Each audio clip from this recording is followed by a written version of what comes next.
Student, स्वागत है आप सभी का आपके अपने YouTube चैनल SRGCHOD इलेक्ट्रिकल पर।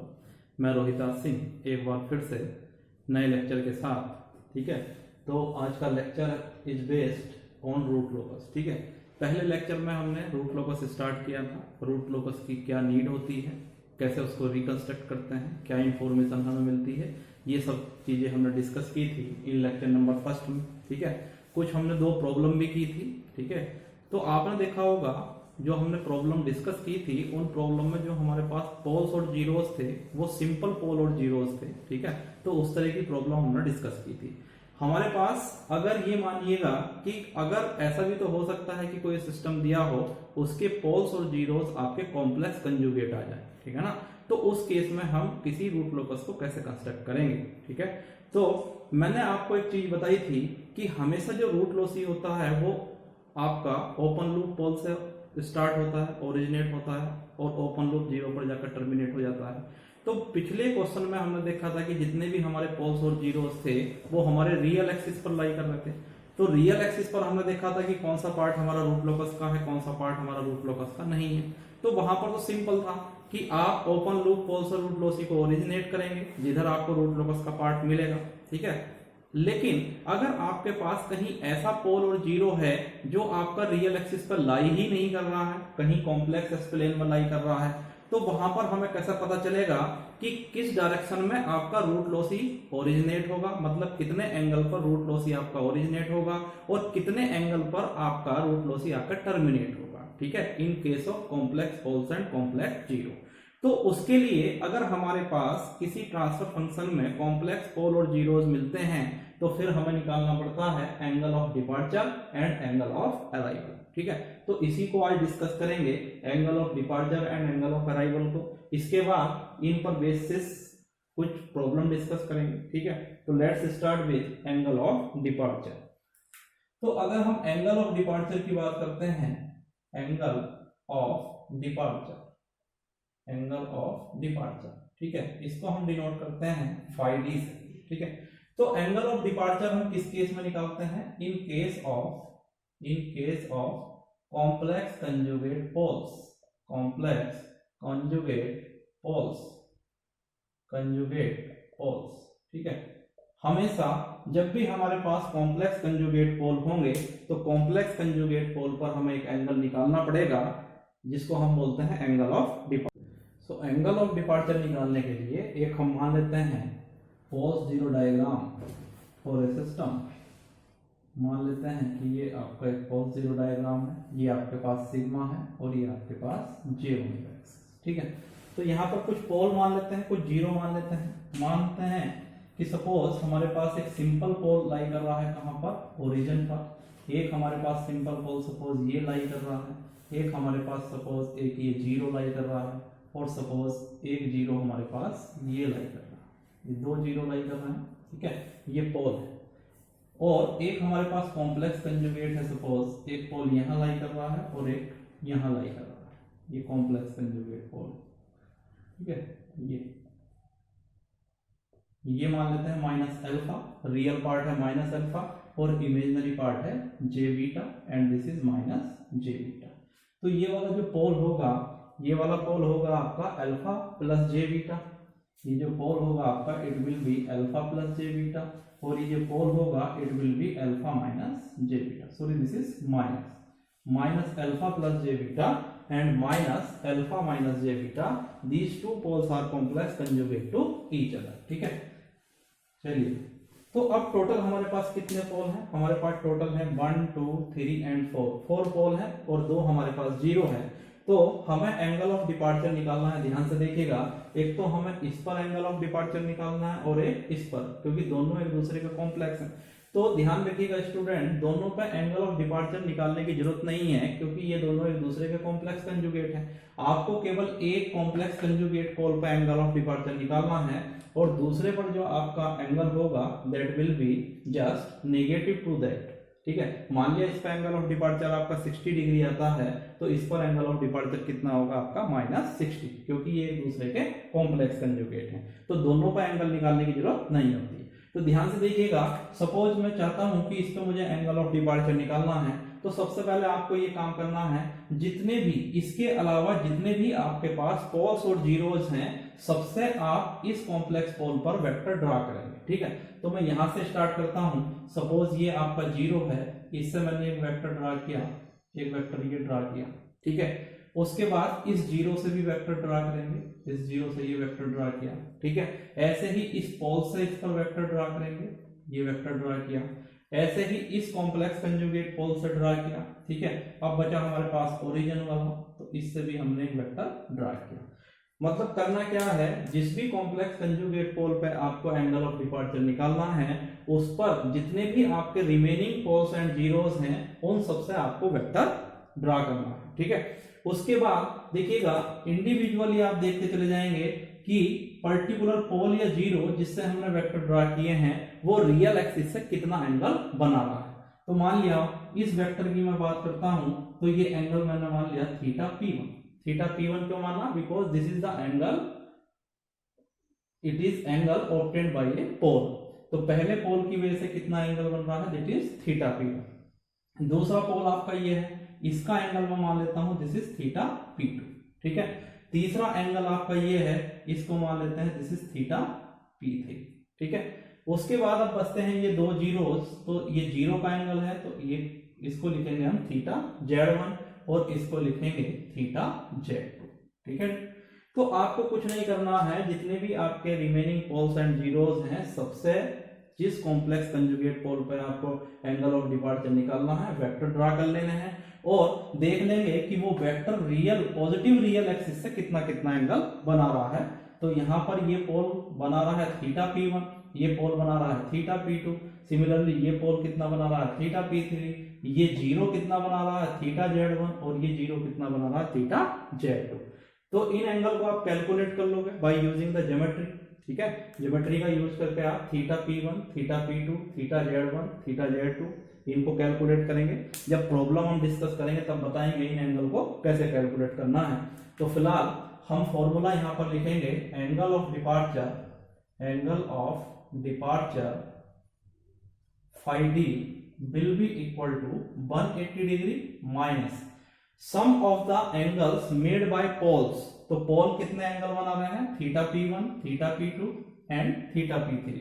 तो इनको हम लिखेंगे minus theta P1 plus theta P2 plus theta P3। ठीक है, प्लस सारे के सारे एंगल को जोड़ देंगे जो जीरोस बना रहे हैं। तो जीरोस कितने बना रहे हैं, theta Z1 plus theta Z2। तो इस तरह से आप क्या कर सकते हो, एंगल ऑफ डिपार्चर निकाल सकते हो। एंगल ऑफ डिपार्चर निकालने के बाद हमें ये पता चल जाएगा कि यहां से जो रूट लॉसी आपका ओरिजिनेट होगा उसकी डायरेक्शन क्या होगी। ठीक है, वो किधर की तरफ चलेगा, वो उधर चलेगा जिधर आपका एंगल ऑफ डिपार्चर कैलकुलेट हो पाएगा। ठीक है, तो इस तरह से हम निकाल लेते हैं एंगल ऑफ डिपार्चर। ओके, अब हम बात करते हैं एंगल ऑफ अराइवल की। ठीक है, एंगल ऑफ अराइवल। तो अगर मैं एंगल ऑफ अराइवल की बात करता हूं, एंगल ऑफ अराइवल, तो एंगल ऑफ अराइवल कब निकालते हैं हम, ये निकालते हैं in case of complex conjugate zero. जब आपके पास कॉम्प्लेक्स कंजुगेट जीरो होती हैं तब हम निकालते हैं एंगल ऑफ अराइवल। ठीक है, अब मैं मान लेता हूं कि इस पोल की जगह मान लिया, सपोज जहां पर ये मेरे पास पोल था, अब ये पोल ना होकर क्या हो गया आपका, एक जीरो हो गया। ठीक है, ये जीरो हो गया minus alpha plus J beta पर, और इसका कॉम्प्लेक्स कंजुगेट जीरो कहां पर हो गया आपका, माइनस अल्फा माइनस जे बीटा। ठीक है, this is minus alpha minus J beta. ठीक है, तो अब हमारे पास टोटल कितने जीरो हो गए, दो कॉम्प्लेक्स कंजुगेट जीरो हुए और दो जीरो ये हुए, टोटल 4 आपके पास जीरो हो गए। और पोल कितने हुए आपके पास, एक ओरिजिन पर हुआ आपका, एक पोल ये हुआ, टोटल पोल आपके पास 2 हो गए। तो ये जो एंगल अब होगा ये हो जाएगा आपका थीटा Z3। ये कितना हो जाएगा, थीटा Z3, क्योंकि ये जो एंगल बन रहा है किसकी वजह से बन रहा है, थीटा सॉरी एक जीरो की वजह से बन रहा है। ठीक है, तो यहां पर सेम प्रोसीजर है, वहां पर कॉम्प्लेक्स कंजुगेट पोल पर आप जो रिमेनिंग पोल्स और जीरोस थे उनसे वेक्टर ड्रा करते थे। इन case of complex conjugate zero, आप क्या करोगे, जिस कॉम्प्लेक्स कंजुगेट जीरो पर आपको एंगल ऑफ अराइवल निकालना है, अराइवल का मतलब होता है आना, मतलब जिस एंगल पर आपका रूट लॉसी आएगी और जीरो पर आकर टर्मिनेट होगी, ठीक है। तो वही करेंगे, जितने भी आपके रिमेनिंग पोल्स और जीरोस हैं उन सबसे आप वेक्टर ड्रा कर लेंगे, कोरेस्पॉन्डिंग उनके एंगल निकाल लेंगे, उन वेक्टर्स के कहां से निकालना है ये चीज हमेशा ध्यान रखना। जब भी आप किसी वेक्टर के एंगल निकालते हो हमेशा कहां से निकालते हो, पॉजिटिव रियल एक्सिस से। तो एक एंगल आपका पोल का हुआ, दूसरा एंगल पोल का हुआ, पहला एंगल आपका जीरोज का हुआ, दूसरा जीरोज का हुआ और तीसरा भी आपका जीरोज का हो गया। तो इस केस में आपका जो एंगल ऑफ अराइवल होता है, angle of arrival that is phi a, इसको हम किससे डिनोट करते हैं, फाई ए से। It will be 180 degree minus, अब देखिएगा सबसे पहले यहां पर जब भी हमें एंगल ऑफ अराइवल की बात करनी है तो हम टोटल जोड़ लेंगे जीरोज वाले angle, that is theta z1 plus theta z2 plus theta z3 और plus angle made by the poles that is theta p1 plus theta p2, ठीक है। तो इस तरह से हम निकाल सकते हैं एंगल ऑफ अराइवल। तो आई थिंक कि ये आपको कंसेप्ट एंगल ऑफ डिपार्चर और एंगल ऑफ अराइवल की कंसेप्ट आपको समझ में आ गई होगी। इन पर बेस्ड अब हम कुछ न्यूमेरिकल प्रॉब्लम सॉल्व करेंगे, ठीक है। तो देखते हैं numerical problem based on angle of departure and angle of arrival. Dear student, ये प्रॉब्लम है, आपको एक open loop transfer function given है GSHS is equal to k upon, this is k upon s into S plus 2 into S square plus 6s plus 25, ठीक है।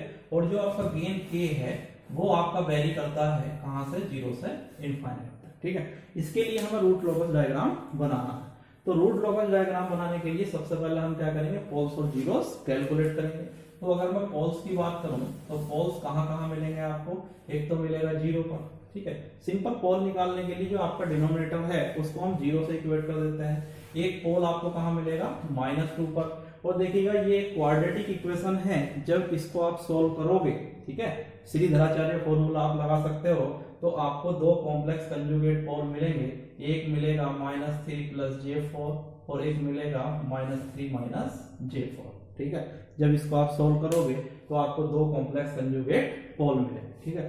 तो अगर मैं बात करूं नंबर ऑफ पोल्स कितने हैं आपके पास, तो number of poles P is equal to कितने हैं आपके पास, 4 है, ठीक है। अगर मैं जीरोज की बात करूं तो नंबर ऑफ जीरोज कितने हैं आपके पास बताइएगा, Z इज इक्वल टू कितने हैं, 0। कोई जीरो आपके पास नहीं है, केवल आपके पास 4 पोल हैं।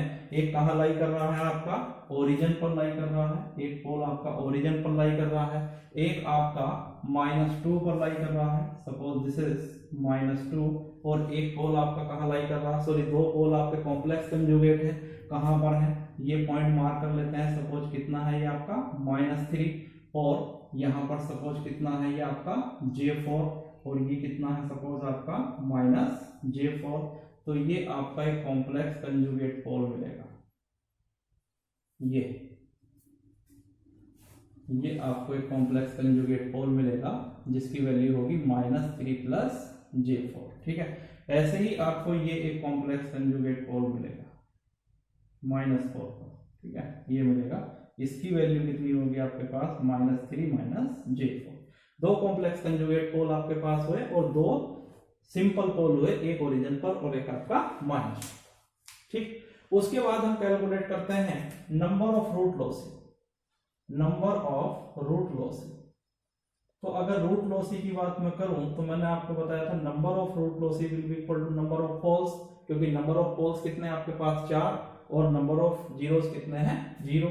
तो जो भी ज्यादा होता है उसी को कंसीडर करते हैं। ये कितनी हो जाएंगे आपके पास, 4 हो जाएंगे, ठीक है। यानी 4 रूट लॉसी होंगी, एक कहां से ओरिजिनेट होने वाली है, 0 से, ठीक है, दूसरी कहां से ओरिजिनेट होने वाली है आपकी -2 से, और एक कहां से ओरिजिनेट होगी -3 प्लस J4 से, और एक कहां से ओरिजिनेट होगी -3 माइनस J4 से, ठीक है। तो सबसे पहले हम इसमें देख लेते हैं कि कौन सा पार्ट आपका रूट लोकस का है, रियल एक्सिस का, और कौन सा पार्ट रूट लोकस का नहीं है, ठीक है। तो सपोज सबसे पहले हम देखते हैं जीरो और -2 के बीच। तो जब भी जीरो और -2 के बीच देखेंगे, -2 पे आप हाथ रख लेंगे, देखिएगा right side total number of poles and zeros कितने हैं, केवल एक पोल लाई कर रहा है। इसका मतलब 1 क्या है आपका, एक ऑड नंबर है। इसका मतलब 0 और -2 के बीच ये जो आपका पार्ट होगा ये रूट लोकस का पार्ट होगा। तो इसको क्या करेंगे हम, डार्क लाइन से रिप्रेजेंट करेंगे। This is the part of root locus, ठीक है। उसके बाद मैंने कहा था लास्ट पोलरिटी आप कहाँ मानते हो, इन्फिनिटी पर मानते हो। जैसी ये लास्ट सिमिलरिटी होती है वैसी ही कहाँ मानते हो आप, इनफाइनाइट पर मानते हो। तो ये क्या है आपका पोल, तो नेक्स्ट पोल हम कहाँ कंसीडर करेंगे, माइनस इनफाइनाइट पर। देखिएगा माइनस इनफाइनाइट से राइट साइड में टोटल नंबर ऑफ पोल्स और जीरोस कितने हैं आपके पास। तो अगर रियल एक्सिस पर हम देखते हैं तो कितने हैं टोटल आपके पास, -2 एंड 0, दैट इज 2 पोल है। 2 कैसा नंबर है आपका, इवन नंबर है। इसका मतलब -2 से माइनस इनफाइनाइट तक का जो पार्ट है रियल एक्सिस का वो आपका रूट लोकस का पार्ट नहीं होगा, ठीक है। तो केवल इतना पार्ट आपका रूट लोकस का पार्ट है, ठीक। उसके बाद हम निकालते हैं सेंट्रोइड, उसके बाद निकालेंगे हम सेंट्रोइड। तो अगर मैं सेंट्रोइड की बात करूं तो सेंट्रोइड का मैंने आपको फॉर्मूला बताया था, sigma A is equal to sum of poles minus sum of zeros divided by p minus Z. तो पोल का आप सम कर लीजिए, देखिएगा 0 - 2 इज -2, -3 - 6 कितना हो गया रियल पार्ट आपका, -8, ठीक है। और अगर इमेजिनरी पार्ट को ऐड करते हैं तो क्या हो जाता है, ये आपका वैसे भी 0 हो जाता है। तो -8 डिवाइडेड बाय p कितने हैं आपके पास, 4, 0 आपके पास कोई है नहीं। इसका मतलब सेंट्रोइड कितना आ गया आपका, 2 आ गया, ठीक। इसका मतलब जहां पर ये पोल लाई कर रहा है उसी पॉइंट पर आपका सेंट्रोइड भी है, ध्यान रखना। इसी पॉइंट पर क्या है आपका सेंट्रोइड भी है, दैट इज सिग्मा ए, ठीक है। सिग्मा ए भी कहां पर है आपका, -2 पर है। -2 पर एक पोल भी है और -2 पर आपका सेंट्रोइड भी है, ठीक है। अब निकालते हैं हम नंबर ऑफ एसिम्पटोट्स। तो अगर मैं नंबर ऑफ एसिम्पटोट्स की बात करता हूं तो नंबर ऑफ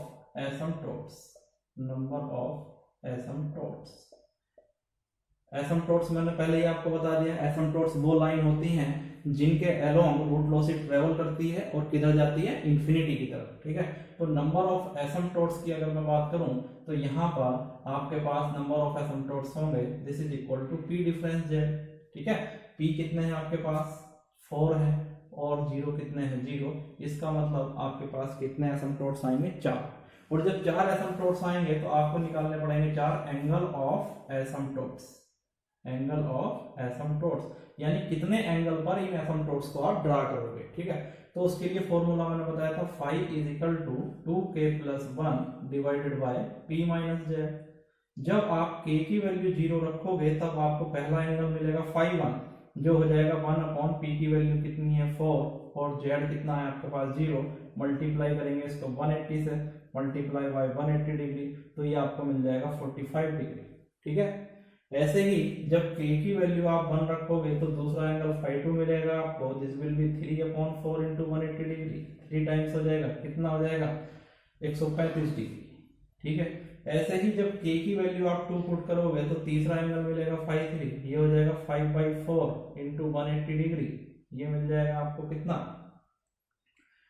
225, ये मिल जाएगा आपको 225 डिग्री, ठीक है। ऐसे ही जब k की वैल्यू आप 3 पुट करोगे, फोर्थ एंगल आपको मिलेगा, ये होगा 7/4 × 180 डिग्री, ये कितना मिलेगा आपको, ये मिल जाएगा 315 डिग्री। तो इस तरह से आपके पास ये 4 एंगल ऑफ एसिम्पटोट्स आ जाएंगे, 45 डिग्री, 135, 225 और 350, ठीक है।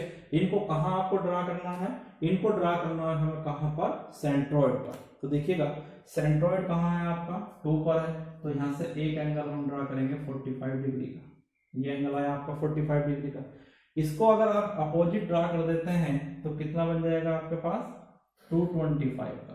इसको अगर आप अपोजिट ड्रा कर देते हैं तो कितना बन जाता है, 225 का। 135 आपके पास ये आएगा, और इसको अगर आप अपोजिट ड्रा कर दोगे तो कितना बन जाएगा आपका, ये 315 बन जाएगा। तो ये एंगल कितना होगा आपका, 45 डिग्री, ठीक है। ऐसे ही ये एंगल कितना हो जाएगा आपका, ये एंगल हो जाएगा आपका 135 डिग्री।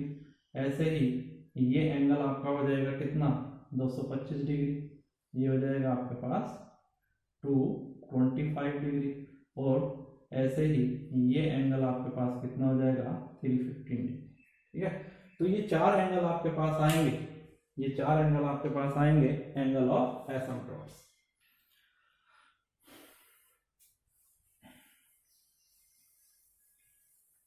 अब हमें कैलकुलेट करना है ब्रेक अवे पॉइंट। ठीक है, break away point, break away point. तो ब्रेक अवे पॉइंट कैलकुलेट करने के बाद, ब्रेक अवे पॉइंट कैलकुलेट करने के लिए मैंने आपको बताया था कैरेक्टरिस्टिक इक्वेशन आपको बनानी पड़ेगी। Characteristic equation that is 1 plus GSHS is equal to 0। ठीक है, तो यहाँ पर यह हो जाएगा 1 plus K upon S into S plus 2 into S square plus 6S plus 25 is equal to 0। तो ये होगा आपका S into S plus 2 into S square plus 6S plus 25 plus K is equal to 0। ठीक है, और जब आप इसको सोल्व करोगे तो आपके पास फाइनली ये इक्वेशन आ जाएगी 4S³ plus 24S square plus 74S plus 50 is equal to 0, 50 is equal to 0। ठीक है, तो आपके पास ये कैरेक्टरिस्टिक इक्वेशन आ जाएगी। इसको आप कैल्सी की हेल्प से सोल्व कर सकते हैं। ठीक है, तो आपके पास S की कितनी वैल्यूज आएंगी, S की आपके पास 3 वैल्यूज आएंगी।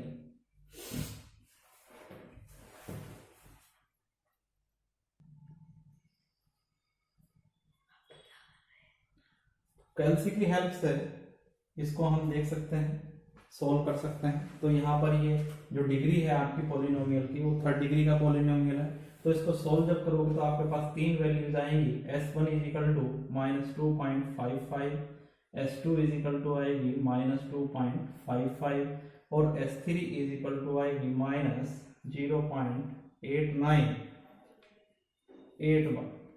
ठीक है, तो ये 3 वैल्यू आएंगी। अब आपको इनमें से देखना है कि कौन सी वैल्यू आपके रूट लोकस के पार्ट में लाई कर रही है और कौन सी नहीं कर रही है। ठीक है, अगर मैं बात करूं -2.55 की, तो देखिएगा -2.55 कहाँ होगा, -2 और -3 के बीच होगा। और -2 और -3 के बीच का जो पार्ट है आपका वो रूट लोकस का पार्ट नहीं है। इसका मतलब ये पॉइंट आपका ब्रेक अवे पॉइंट नहीं हो सकता। Similarly this value is same, so ये भी आपका ब्रेक अवे का पॉइंट नहीं हो सकता, सॉरी ब्रेक अवे पॉइंट नहीं हो सकता। अगर S3 की हम बात करते हैं तो S3 इज इक्वल टू आ रहा है -0.8981। तो -0.8981 कहाँ लाई करेगा, 0 और -2 के बीच लाई करेगा। इसका मतलब 0 और -2 के बीच का जो पार्ट है आपका वो रूट लोकस का पार्ट है। तो ये आपका ब्रेक अवे पॉइंट हो जाएगा। ठीक है, तो this will be the break away point.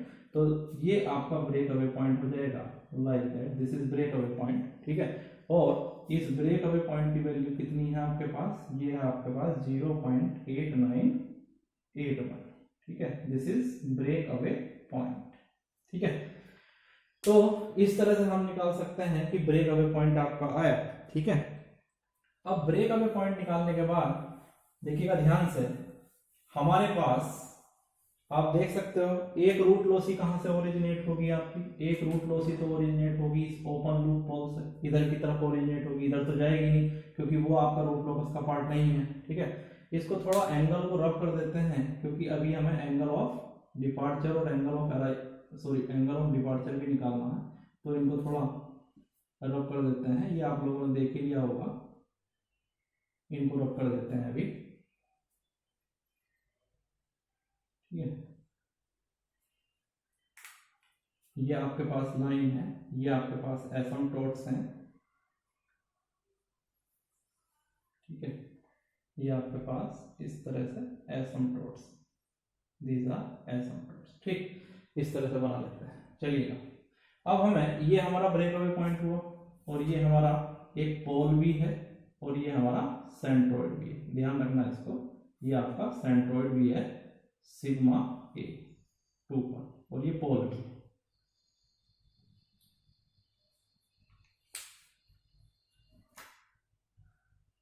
ठीक, ये आपका एक्सिस है। तो अब क्या होगा कि एक रूट लॉसी आपकी ओरिजिनेट होगी कहां से, इस ओपन लूप पोल जो कहां लाई कर रहा है आपका ओरिजिन पर, और एक रूट लॉसी आपकी कहां से ओरिजिनेट होगी -2 से, तो ये आपकी इधर जाएगी। ठीक है, उसके बाद क्या होगा, अब आपके पास ये दो कॉम्प्लेक्स कंजुगेट पोल बचे। ठीक है, इनका भी हमें पता ही नहीं कि इनसे जो रूट लॉसी ओरिजिनेट होगी वो किधर जाएगी। ठीक है, तो उसको कैलकुलेट करने के लिए हमें क्या कैलकुलेट करना पड़ेगा, एंगल ऑफ डिपार्चर। सो अगर मैं इसकी बात करूं तो यहां से ये रूट लॉसी इधर आई, ये रूट लॉसी इधर आई, ब्रेक अवे पॉइंट पे आने के बाद क्या होगी, ये दोनों ब्रेक होगी। एक कौन सा पाथ फॉलो करेगी, ये 40 डिग्री वाला, और एक कौन सा पाथ फॉलो करेगी, ये 315 डिग्री वाला। तो एक तो ब्रेक होकर आपकी इधर चली जाएगी इनफाइनाइट पे, ठीक है, और दूसरी आपकी ब्रेक होकर इधर चली जाएगी। ठीक है, देखिएगा ध्यान से, एक तो आपकी ब्रेक होगी, ये पाथ फॉलो करेगी और कहां चली जाएगी, इनफाइनाइट पर, जहां गेन की वैल्यू कितनी होती है, इनफाइनाइट। ठीक, दूसरी आपकी इधर से होते हुए कौन सा पाथ फॉलो करेगी, 315 डिग्री वाला, इधर से होती हुई कहां चली जाएगी, आपकी इनफाइनाइट पर, जहां गेन कितना होगा आपका, इनफाइनाइट। ठीक है, तो इस तरह से आपकी दो रूट लॉसी 0 और -2 से ओरिजिनेट हुई। ठीक है, ब्रेक अवे पॉइंट पर ब्रेक हुई, और एक 45 डिग्री का एक ने पाथ फॉलो किया, दूसरी ने 315 डिग्री वाला पाथ फॉलो किया। मतलब ये पाथ आपका फॉलो हो चुका है, ये पाथ आपका फॉलो हो चुका है। ठीक है, अब बचती हैं आपके पास दो रूट लॉसी, एक को कहां से ओरिजिनेट हो रहा है, -3 + j4 से, दूसरी को कहां से ओरिजिनेट हो रहा है, -3 - j4 से, और दोनों को कहां जाना है, इनफाइनाइट पर जाना है, क्योंकि जीरो तो आपके पास है नहीं। और जब इनको इनफाइनाइट पर जाना है तो इनको कौन सा पाथ फॉलो करना है, एक को ये पाथ फॉलो करना है, कितना है ये आपका, ये जो एंगल है दूसरा, ये 135 डिग्री वाला पाथ फॉलो करना है, और एक को आपका 215 डिग्री वाला पाथ फॉलो करना है। मतलब ये दो पाथ आपके बचे। तो उसके लिए हमें क्या करना पड़ेगा, हमें निकालना पड़ेगा एंगल ऑफ डिपार्चर। ठीक है, तो यहां पर निकाल लेते हैं angle of departure, angle of departure. तो एंगल ऑफ डिपार्चर की मैंने आपको बताया था, फाइ डी इक्वल टू कितना होता है, phi D equal to 180 degree minus. ठीक है, ध्यान से देखिएगा, एंगल ऑफ डिपार्चर मुझे निकालना है -3 + j4 पे। तो जितने भी इसके अलावा सारे के सारे पोल्स और जीरोस हैं, वहां से हम वेक्टर ड्रा करेंगे। तो वेक्टर ड्रा करना है, एक तो हमें कहां से, इस ओरिजिन से इस पर वेक्टर ड्रा करना है, और एक इस -2 से ड्रा करना है, और एक -3 - j4 से ड्रा करना है। तो एक तो वेक्टर हम ड्रा कर लेंगे कहां से, इस ओरिजिन से। ठीक है, एक वेक्टर ये हुआ, मान लिया ये कितना एंगल बना रहा है, इस एंगल को हमने नाम दिया दिस इज θp1, क्योंकि पोल है तो ये कितना एंगल बना रहा है, θp1। दूसरा आपका जो वेक्टर ड्रा होगा वो कहां से होगा, -2 से, यहां से, ये सपोज करो कितना एंगल बना रहा है, दिस इज θp2। ठीक है, ये कितना एंगल बना रहा है, दिस इज θp2। और तीसरा आपका ये है, ये कितना एंगल बना रहा है, θp3। ठीक, तो अल्टीमेटली अब हमें क्या करना है, जीरो हमारे पास है नहीं, तो हमें क्या करना है, 180 degree minus θp1 plus θp2 plus θp3। मतलब हमें θp1 की वैल्यू निकालनी है, इस θp2 की वैल्यू निकालनी है, और θp3। तो ध्यान से देखिएगा, अगर मैं θp3 की बात करूं तो ये जो लाइन है आपकी, this is parallel to real axis. देखिएगा ध्यान से, तो ये जो एंगल होगा ये कितना होगा आपका, 90 डिग्री है। सिंपल आप देख सकते हो, ये एंगल कितना है आपका, 90 डिग्री। सो θp3 तो कितना हो जाएगा आपके पास, this will be 90 degree, because this line is parallel to this line and this angle is 90 degree. तो हमें कैलकुलेट करना है θp1 और θp2। ध्यान से देखिएगा, θp1 कैलकुलेट करने के लिए मुझे ये बताइएगा, ये एक राइट एंगल ट्रायंगल बन रहा है, ये एक राइट एंगल ट्रायंगल बन रहा है। तो इस राइट एंगल ट्रायंगल में ये वाला पार्ट कितना है, ये जो पार्ट है ये कितना है आपका, J4 है। J4 का मतलब क्या हुआ, इसका मैग्नीट्यूड 4 हुआ। ठीक है, और ये वाला पार्ट कितना है आपका, ये -3 पर है। मतलब θp1 के लिए मैं एक राइट एंगल ट्रायंगल बना सकता हूँ, लाइक दैट। ध्यान से देखिएगा, ये लाइन है और ये जो एंगल है आपका, ये कितना है, θp1। अगर मैं बात करूं इसका मैग्नीट्यूड कितना होगा, तो ये कितनी है इसकी लेंथ है J4 का मतलब इसका मैग्नीट्यूड कितना होगा, 4 होगा। तो ये मैग्नीट्यूड 4 हो गया, और यहां से और यहां तक जो बेस है इस राइट एंगल ट्रायंगल का वो कितना है, -3 तक है। -3 का मैग्नीट्यूड कितना हो गया, सिंपल 3 हो गया। तो थीटा P1 निकालने के लिए मुझे ये एंगल निकालना पड़ेगा, ठीक है। और ये टोटल एंगल कितना है आपका, ये टोटल एंगल 180 डिग्री है। तो अगर मैं थीटा P1 की बात करूं तो थीटा P1 कितना हो जाएगा, ये टोटल एंगल कितना आपके पास 180 डिग्री, दिस इज 180 डिग्री। इसमें से अगर ये एंगल आप निकाल दोगे तो कितना बचेगा आपके पास थीटा P1, तो theta P1 is equal to 180 degree minus ये एंगल कितना होगा, ये होगा tan इनवर्स 4/3, ठीक है। ये निकाल सकते हैं। ये आपका परपेंडिकुलर हुआ, परपेंडिकुलर डिवाइडेड बाय बेस क्या देता है आपको, tan थीटा, तो ये बेस एंगल आपको मिल जाएगा। तो theta P1 is equal to 180 degree minus tan inverse 4/3। इसको आप कैलकुलेट कर लोगे तो ये एंगल आपको मिलेगा दैट इज 104 डिग्री, 104 डिग्री मिल जाएगा, ठीक है। तो इस तरह से हमने कैलकुलेट किया थीटा P1। इसी तरह से आप कैलकुलेट कर सकते हो थीटा P2, देखिएगा ध्यान से। अब थीटा P2 के लिए देखिएगा, ये एक अगेन राइट एंगल ट्रायंगल बन रहा, तो इसको बना सकते हैं। ये कितना हुआ, इसका मैग्नीट्यूड 4 हुआ। अब मुझे बताइएगा बेस कितना हुआ, यहां से यहां तक तो कितना है, ये -2, और यहां पर कितना -3, तो ये कितना हुआ -3 -2 -2, तो -3 + 2 = 1। तो ये जो डिस्टेंस हुई ये कितनी हुई आपके पास 1 हुई, ठीक। और ये जो एंगल है ये कितना है आपके पास थीटा P2, ठीक। तो यहां से भी हम निकाल सकते हैं थीटा P2 = टोटल एंगल कितना है 180 डिग्री माइनस tan इनवर्स कितना हो जाएगा, ये 4/1। तो theta P2 = 180 degree minus tan inverse 4/1। तो इसकी वैल्यू आपके पास आएगी 127 डिग्री, 127 डिग्री, ठीक है। तो just you have to apply the concept of geometry to calculate the value of angles, that is theta P1, theta P2 and theta P3 is directly equal to 90 degree. Now we will put these values into the formula of angle of departure. So it will be equal to 180 degree minus theta P1 is 104 degree plus 127 degree plus 90 degree. When you will calculate, you will get it will be equal to -141 degree. मतलब जो angle of departure आ रहा है हमारे पास वो कितना आ रहा है, minus का 141 डिग्री आ रहा है, ठीक है। तो इसको हमें बनाना है कहां से, रियल एक्सिस से। तो ये रियल एक्सिस के पैरेलल एक्सिस है आपका ये, तो यहां से हमें बनाना है। नेगेटिव एंगल किधर बनाते हैं हम, डाउनवर्ड बनाते हैं। पॉजिटिव बनाएंगे तो ऊपर की तरफ बनाएंगे, नेगेटिव बनाएंगे तो नीचे की तरफ बनाएंगे। तो ध्यान रखना, अगर मैं यहां से यहां तक बोलता हूं तो ये एंगल कितना होगा 90 डिग्री। अब 141 इज ग्रेटर देन 90 डिग्री, मतलब यहां कहीं आएगा, तो ये एंगल आएगा आपका like that, this angle is -141 degree, ठीक है। ये एंगल आएगा आपका लाइक दैट, ओके। नाउ मैंने कहा था अगर इस -3 + j4 पर एंगल आपका कितना है -141 डिग्री है, तो इस पर क्या आएगा, इस एंगल का कॉम्प्लेक्स कंजुगेट आएगा। मतलब अगर ये माइनस है तो यहाँ कितना आएगा प्लस, तो यहां बनाएंगे आप 141, प्लस का बनाएंगे तो प्लस का 1 किधर बनाएंगे, ऊपर की साइड बनाएंगे। यहां तक ये कितना है 90, तो 141 यहां कहीं आएगा लाइक दैट। ये हो जाएगा आपका कितना 141 डिग्री, ठीक है। अब ध्यान से देखिएगा, यहां से हमारी रूट लॉसी ओरिजिनेट होनी है कहां से, एक इस ओपन लूप पोल से और एक इस ओपन लूप पोल से, और दोनों को किधर जाना है, इनफाइनाइट पर। कौन कौन से पाथ फॉलो करने हैं, एक को ये पाथ फॉलो करना और दूसरे को ये। तो अगर मैं इसकी बात करूं तो यहां से रूट लॉसी आपकी ओरिजिनेट होगी और ये पाथ फॉलो करती हुई इस लाइन के अलोंग कहां चली जाएगी, इनफाइनाइट पर, जहां गेन की वैल्यू कितनी हो जाएगी हमारी, इनफाइनाइट। ऐसे ही अगर इसकी बात करूं तो इस रूट लॉसी आपकी ओरिजिनेट होगी, कौन सा पाथ फॉलो करना है, ये 225 डिग्री वाला यहां से ओरिजिनेट होगी और ये पाथ फॉलो करती हुई किधर चली जाएगी, इनफाइनाइट लाइक दैट, जहां गेन की वैल्यू कितनी होगी, इनफाइनाइट, ठीक है।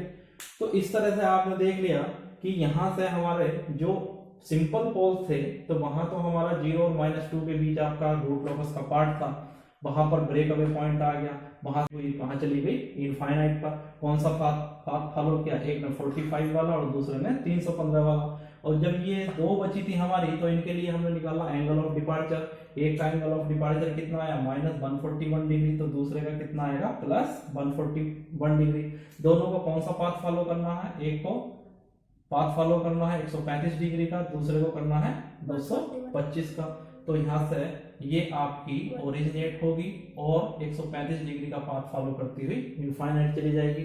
सिमिलरली एक यहाँ से ओरिजिनेट होगी और 225 डिग्री का पाथ फॉलो करती हुई 225 का, ये आपकी इन्फिनिटी चली जाएगी। ठीक है, तो इस तरह से हमने रूट लोकस को कंस्ट्रक्ट किया। अब बात आती है कि जो हमारी ये रूट लोसी है ये इमेजिनरी एक्सिस को इंटरसेक्ट कर रही है। देखिएगा, these are intersecting imaginary axis at this point and at this point.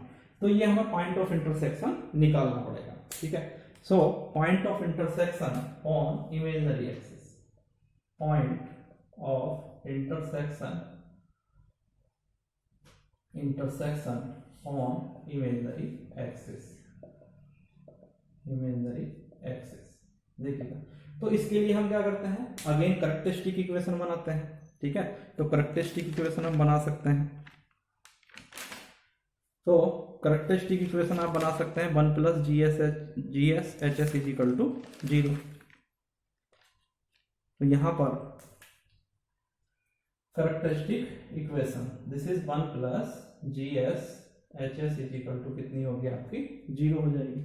ठीक है, सो 1 + this is K upon S × S + 2 × S² + 6S + 25 = 0। तो ये हो जाएगा आपका S × S + 2 × S² + 6S + 25 + K = 0।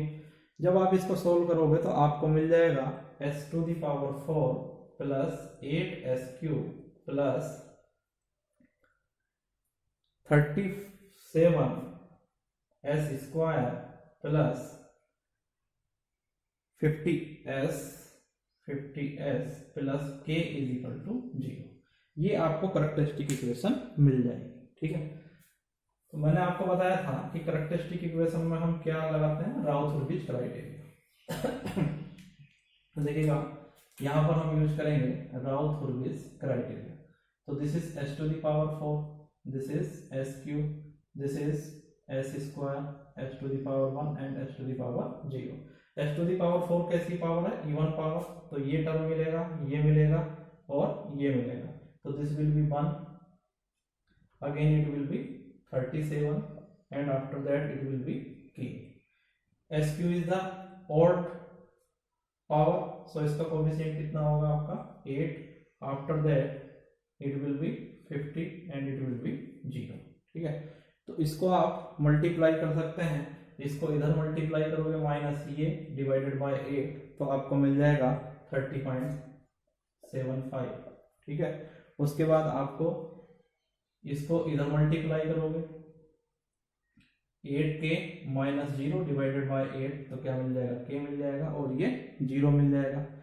उसके बाद आपके पास यहाँ फिर इसको आप इधर मल्टीप्लाई करोगे, इसको इधर मल्टीप्लाई करोगे, डिवाइड करोगे इससे, तो ये आपके पास मिलेगा 1537.5 - 8K डिवाइडेड बाय 30.75। ये आपका 0 मिल जाएगा, ये 0 ये 0। ठीक है, ये भी 0 मिल जाएगा और लास्ट आपका मिलेगा this multiply by this -0 divided by this, that is K 0 and 0।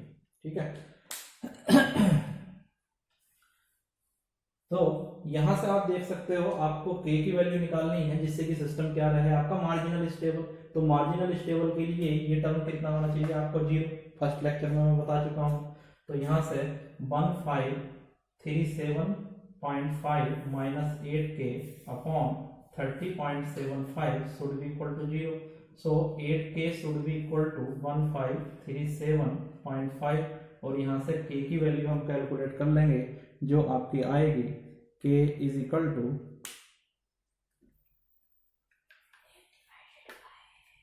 This is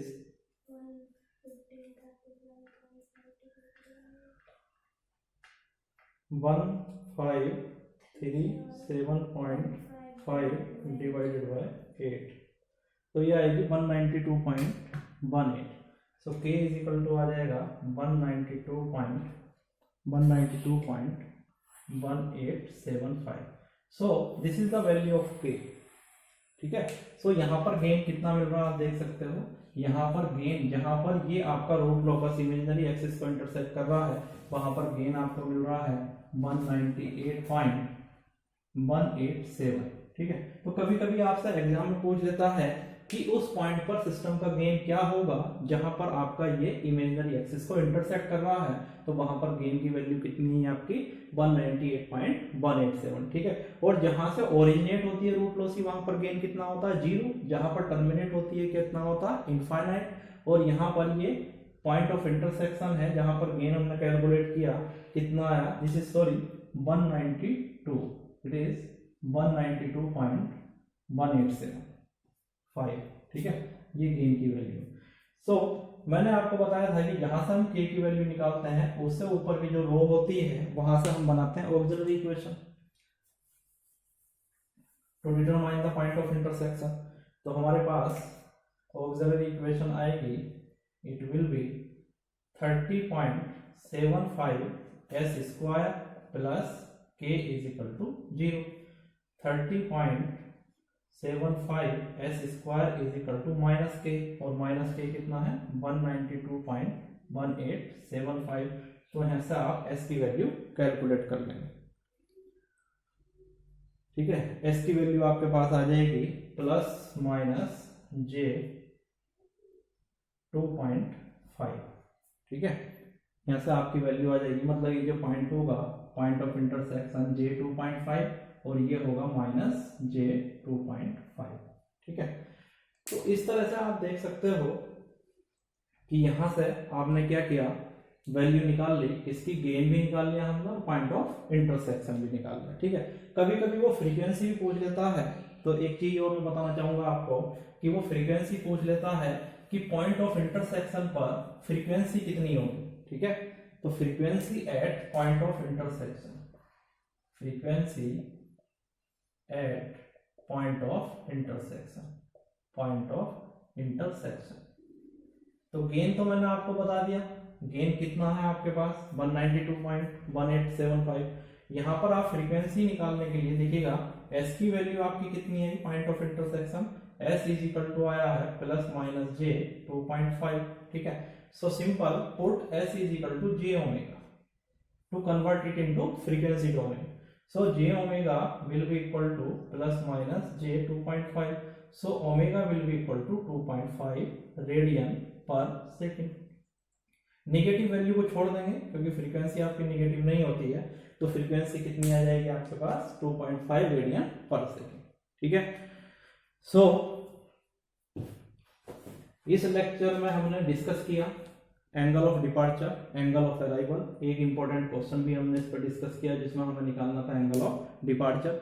कुछ इंपॉर्टेंट पॉइंट हमने डिस्कस किए कि पॉइंट ऑफ इंटरसेक्शन पर गेन कितना होता है, पॉइंट ऑफ इंटरसेक्शन पर आपकी फ्रीक्वेंसी कितनी होती है। ठीक है, सो एक सिंपल प्रॉब्लम और डिस्कस करेंगे, उसके बाद आप इसको प्रैक्टिस करिएगा। ठीक है, बुक से आप बना सकते हैं क्वेश्चन बहुत सारे, और अगर आपको कोई प्रॉब्लम आती है तो आप कमेंट बॉक्स में मुझे कमेंट कर सकते हैं, जिसके लिए मैं आपसे डिस्कस कर लूंगा। सो देखते हैं next question, that is the GSHS is equal to k into S plus two upon S square into S plus 20। ठीक है, सो इसमें किसी एंगल ऑफ डिपार्चर या अराइवल की जरूरत नहीं पड़ेगी क्योंकि यहाँ पर आपके फॉल्स और जीरोस कैसे हैं, सिंपल है। लेकिन मुझे लगा कि ये क्वेश्चन करा देना चाहिए because this is a important question. थोड़ी सी इसमें कंसेप्ट है वो यहाँ पर हमें देखने को मिलेगी। तो यहाँ पर देख लेते हैं कि सबसे पहले अगर मैं पोल्स की बात करूँ तो पोल्स कितने हैं, s इज इक्वल टू हमें मिलेगा 0 0। देखिएगा डबल पोल है s स्क्वायर टर्म से, और एक पोल हमें मिलेगा कहाँ पर -20 पर। ठीक है, उसके बाद अगर मैं जीरोज की बात करूं तो जीरोज कहां पर मिलेगा, s इज इक्वल टू -2 पर, एक जीरो है। तो नंबर ऑफ पोल्स कितने हैं आपके पास, number of poles s is equal to कितने हैं आपके पास 3, और नंबर ऑफ जीरोज कितने हैं आपके पास, number of zeros s is equal to 1। ठीक, so number of root loci कितने होंगे, number of root loci number of root loci b is equal to, मैंने बताया था कि अगर पोल आपके ज्यादा हैं तो पोल के बराबर होगी, और जीरो अगर ज्यादा हैं तो जीरो के बराबर, तो 3 रूट लॉसी आपके पास होंगे। ठीक है, अगर मैं बात करूं सेंट्रॉइड की, तो सेंट्रॉइड कितना हो जाएगा, sigma A is equal to sum of poles, तो पोल का सम निकाल लीजिए, 0 + 0 -20 is -20, minus sum of zeros that is -2 divided by p - z, p कितना है आपके पास 3 - 2, तो सॉरी p है आपके पास 3 और 0 है आपके पास 1, तो ये आ जाएगा -20 + 2 डिवाइडेड बाय 2 दैट इज -9। तो सेंट्रॉइड आपके पास आ जाएगा, कितना है आपके पास centroid, that is sorry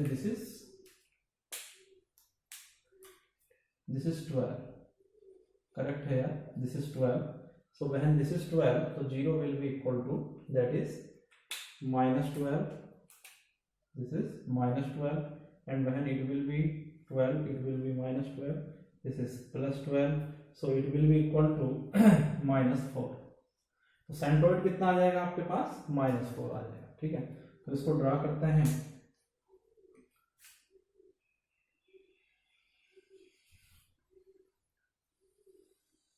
this is sigma and this is J omega. देखिएगा कहाँ कहाँ पर है आपके पोल, 2 पोल है आपके ओरिजिन पर, मींस यहाँ पर जो पोल है वो डबल पोल है 0 और 0, एक पोल कहाँ पर है आपका -20 पर, तो सपोज दिस इज -20, एक आपका 0 है कहाँ पर -12 पर, तो ये आपका एक 0 है -12 पर। ठीक है, यही है। तो सबसे पहले हम देखेंगे कि देखिएगा 3 आपके पास पोल हो गया, 2 और 1 3 और एक 0 हो गया। तो सबसे पहले हम देखेंगे कौन सा पार्ट आपका रूट लोकस का है, कौन सा नहीं है। अगर मैं देखता हूं इन पोल और इस 0 के बीच, तो देखिएगा ध्यान से, अगर मैं इस पे 0 पर हैंड अपना पुट करता हूं तो राइट साइड में देखिएगा total number of poles and zeros कितने हैं, केवल 2 पोल हैं। 2 पोल कैसा नंबर है आपका, इवन, इसका मतलब ये आपका रूट लोकस का पार्ट नहीं होगा। ठीक, उसके बाद मैं चेक करूंगा -12 और -20 के बीच, देखिएगा कितने number of poles and zeros हैं, 1, और ये डबल पोल है, ध्यान रखिएगा, तो total number of poles and zeros कितने हो गए, 3, इसका मतलब ये रूट लोकस का पार्ट होगा। ठीक है, क्योंकि 3 क्या है आपका एक ऑड नंबर है, तो इसका मतलब आपके पास ये जो पार्ट होगा ये रूट लोकस का पार्ट होगा, like that, this is the part of root locus. उसके बाद लास्ट सिंगुलरिटी आप कहां पर देखेंगे, -इनफाइनाइट पर, तो -इनफाइनाइट और -20 के बीच देखने के लिए -इनफाइनाइट से देखिएगा total number of poles and zeros कितने हैं, 1 2 and 2 4, that is even number. इसका मतलब -20 से -इनफाइनाइट तक आपका रूट लोकस का पार्ट नहीं होगा। ठीक, उसके बाद हम देखते हैं नंबर ऑफ एसिम्प्टोट्स,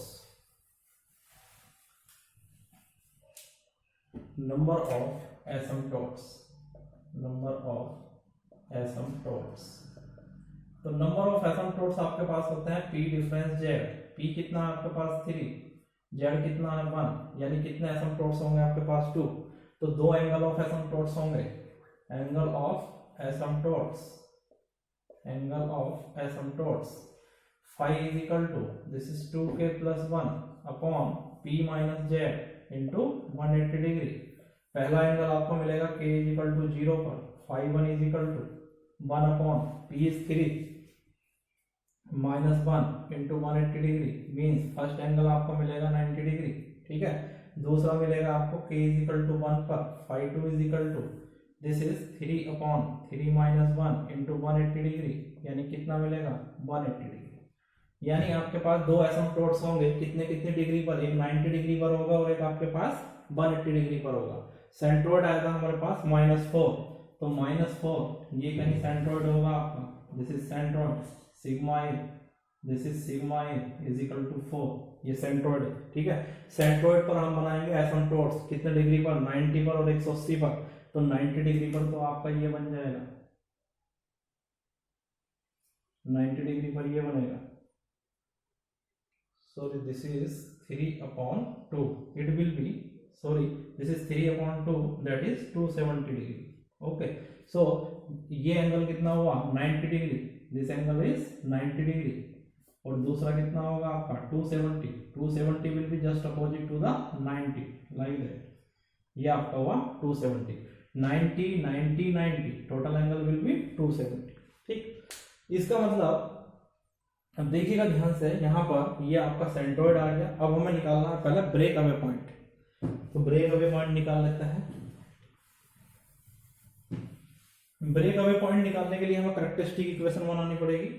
तो break away point, break away point, break away point निकालने के लिए कैरेक्टरिस्टिक इक्वेशन होगी 1 plus K into S plus 2 upon S square into S plus 20 is equal to 0। ये हो जाएगा आपका S cube plus 20 S square plus K S plus 2k is equal to 0। ठीक है, सो ये होगा आपका S cube plus 20 S square is equal to minus के इंटू एस प्लस 2, और k की वैल्यू आपके पास आ जाएगी minus S cube plus 20 S square divided by S plus 2। इसको डिफरेंशिएट करेंगे, डी के अपॉन डी एस को किसके बराबर रख देंगे, 0 को। ठीक है, जब आप इसको डिफरेंशिएट कर लोगे और ब्रेक अवे पॉइंट की आप वैल्यू निकाल लोगे तो देखिएगा एस की वैल्यू कितनी आएगी आपके पास, ये कैलकुलेट करेंगे डिफरेंशिएट करने के बाद, तो आपके पास एस की वैल्यू कितनी आ जाएगी, 0। ठीक है, एस की वैल्यू कितनी आएगी आपके पास, 0 आ जाएगी। ठीक है, यानी आपका कोई भी पॉइंट ब्रेक अवे पॉइंट नहीं होगा, कोई भी पॉइंट आपका ब्रेक अवे पॉइंट नहीं होगा। इसको हम कैलकुलेट करके चेक करेंगे। तो यहाँ पर एस की आपकी 3 वैल्यूज आएंगी, एस इज इक्वल टू तो 0 आ जाएगा, और एक वैल्यू आपकी आएगी S is equal to -3 plus J 8.42, और एक आएगी -3 माइनस जे 8.42। ठीक है, simply you have to differentiate it by using the formula a upon b, then substitute this value to 0 and you will get 3 values of s, that is s is equal to 0, -3 plus j 8.48 और -3 minus j। मतलब ये जो दो values आ रही हैं ये कैसी आ रही हैं आपके complex conjugate, these are complex conjugate, complex conjugate. So आपको पता है, मैंने आपको बताया था कि हमेशा ब्रेक अवे पॉइंट कहाँ पर होगा, रियल एक्सिस पर होगा, और ये वैल्यूज कैसी हैं आपकी कॉम्प्लेक्स कंजुगेट है, तो ये तो रियल एक्सिस पर कभी लाई करेंगे नहीं, इसका मतलब ये तो आपका ब्रेक अवे पॉइंट होगा ही नहीं। ठीक है, ये आपका ब्रेक अवे पॉइंट नहीं होगा। ठीक, उसके बाद बचता है आपका 0। तो 0 देखिएगा, 0 ये है आपका। ठीक है, मैंने कहा था आपको ब्रेक अवे पॉइंट क्या होना चाहिए, आपका रूट लोकस का पार्ट होना चाहिए, तो यहाँ कहीं अगर लाई करता तो आपका ब्रेक अवे पॉइंट होता। तो उस केस में देखिएगा ये आपका भले ही रूट लॉस का पार्ट नहीं है, लेकिन हो क्या रहा है कि रूट लॉसी आपकी 2 रूट लॉसी ओरिजिनेट होनी है यहाँ से। ठीक है, और दोनों की दोनों कोई पाथ फॉलो कर ही नहीं रही है।